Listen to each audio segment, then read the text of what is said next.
What's going on, guys? JSGC here, and we are here for another Manchester City video. This time we're going to be doing the Manchester City latest transfer news. So if you're new around here and you're enjoying the content, make sure that you do subscribe to my channel, and also make sure that you leave a big thumbs up if you enjoyed the video. We're aiming for 2,500 subscribers, so any help towards that will be much appreciated. We're going to crack on with this transfer update, and we're going to start off with the in. City have been linked with a new player. Yes, that's right, a new player. Goal have been reporting that City are keeping tabs on Frankfurt striker Luka Jovic of Serbia, 21 years old. He's actually on loan at Eintracht Frankfurt at this moment in time. He actually currently plays for Benfica on contract, and Eintracht Frankfurt, I think, have got a clause in the contract where they can sign him for £5.3 million.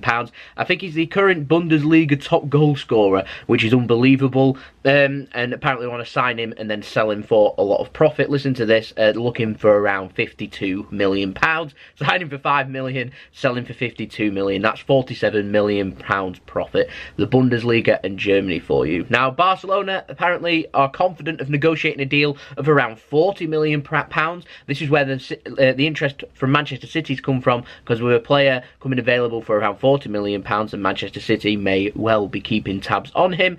However, Manchester City are prioritising a left-back, centre-back and, of course, a defensive midfielder before any attacker. That's what Goal have reported. But if Manchester City do indeed get given a transfer ban, then Manchester City have to start thinking about 2 years in advance, and they might be thinking about signing another attacker, to which case Jovic might be that man. 21 years old, young, might be able to pick him up for under £50 million.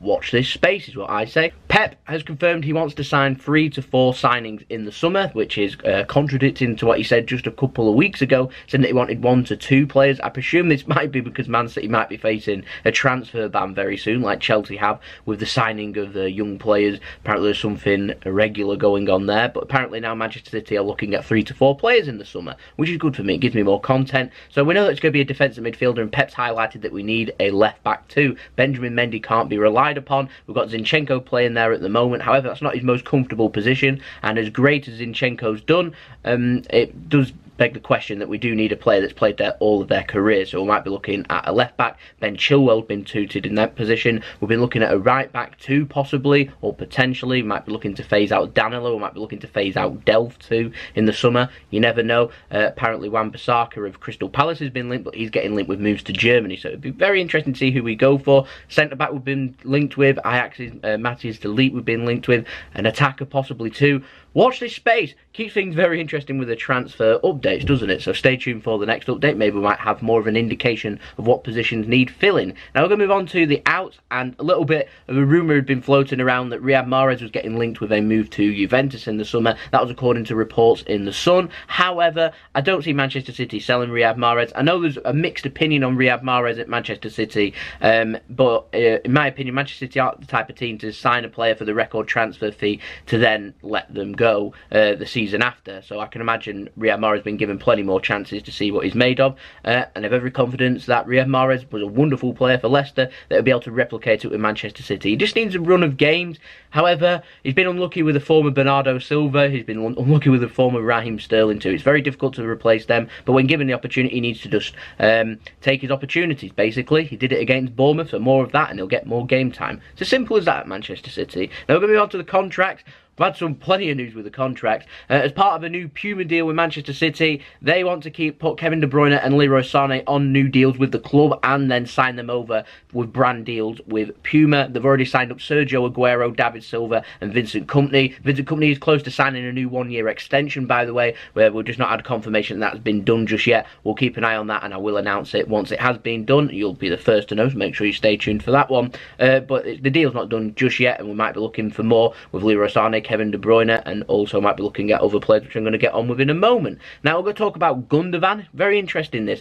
Pep said there's a contract offer there for Ilkay Gundogan to sign, but he won't sign it. It's completely up to him whether he wants to sign it or not, but Gundogan apparently is more than happy to run down his contract. He doesn't want to leave Manchester City, he just wants time. He wants to be able to assess his options. He wants to run down his contract and see where he stands. He's more than happy to let it go to a year, even less than a year on his contract, to see how he feels, whether he wants to go back home to Germany or whether he wants wants to stay at Manchester City or move elsewhere. City want him on a new deal. It's not so much he doesn't want to be at Manchester City and don't want to sign a new deal. He just wants to keep his options open. I'm sensing he might be a little bit unsettled, which of course some players do. I'm hoping that he's not. There's plenty of lovely things in Manchester to look forward to.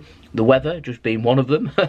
But if Ilkay Gundogan does decide to leave, then I'm going to wish him every success in the future. I like Gundogan. I think he's a good player. I think he's a nice guy. If he wants to stay at Manchester City, then brilliant. He's a great option to have in our midfield. So we'll see. Same with Leroy Sane too. Not signed his new deal yet. The contract negotiations are still ongoing. If and when they do sign, I'll announce it, of course. Now, strange on this one. Eliaquim Mangala, he has signed a new one-year extension at Manchester City. I found this the weirdest thing ever, in my opinion. I'm not too sure. I know Manchester City want to sell him and they want to make money on him, so to put a year contract on him makes sense. If they're going to sell him in the summer, that makes sense. However, he's been free to negotiate with any club now for a couple of months.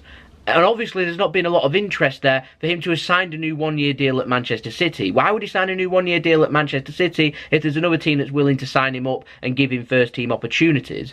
It's obviously not come, so there isn't a lot of demand. From what I'm hearing, there isn't a lot of demand for Mangala. So why we're putting on a one-year deal is beyond me. We've basically secured the future for Mangala for another year. And it's needless because I'm not too sure we're going to get much interest in the summer from him. I have concerns about that. And I feel like it might be one of the worst deals that we've done. We're basically just wasting a year's wage on a player who probably should be pushing to sign for another club. People aren't willing to pay money. They haven't done it for the last 3 or 4 years. Why are they going to do it now when he's not getting any game time at all? I'm not too sure. Unless Manchester City plan on loaning him to one of our teams in the CFG and he'd be a wonderful player for someone like Girona, like NAC Breda, that would make sense, I suppose. Will he be going there? I don't know. Will he be going to New York? Will he be going to Melbourne, China, India, Japan? I don't know. It doesn't make sense to me. If you can make a little bit of sense of it to me, please leave it in the comments. I know people's going to be saying in the comments saying they want to sell him and get what, £5-10 million for him. I don't see us getting £5-10 million for him. I'm sorry, I don't. I don't see him playing no games. Who's going to sign him when they could have got him for free and been negotiating for the last couple of months and no one has? It's strange. Last but not least in the news, though, we've got Bernardo Silva. Daily Mail are reporting he's close to signing a new 6-year extension with Manchester City. That'll keep him here for the next 6 seasons. For a reward for his fine form, and he deserves it. Sky Sports are also saying that's the case. £200,000 a week. It shows after just a couple of seasons what hard work, grit and determination can do. £200,000 a week, one of Man City's highest paid players, near enough one of the first names on the team sheet at this moment in time. He can play in the middle and he can play on the flanks. It could probably put him in defence and still do a good job. Bernardo Silva always throws out 8s and 9s and 10 out of 10 performances. We need to make sure this gets signed and sealed. I am hearing the rumours fluttering around again. £80 million Real Madrid are interested in him. £80 million. £80 million? Are they having a laugh? £80 million? I'd say at least treble that amount of money. We must be looking at around 240 million plus. He's a wonderful young player. We need to get that one signed and sealed. I have a feeling that Real Madrid's just been put around because maybe their agent just wants to float around the idea that there's a club interested, try and get that little bit more money from Man City.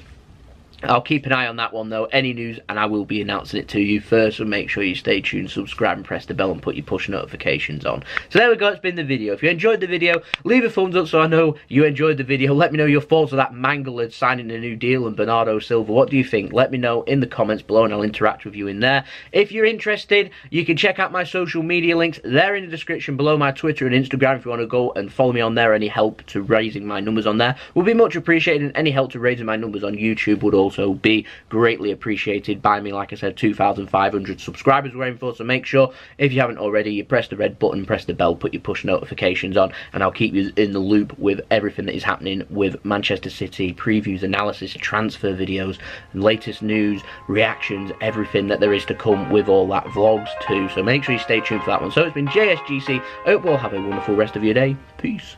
Ciao for now.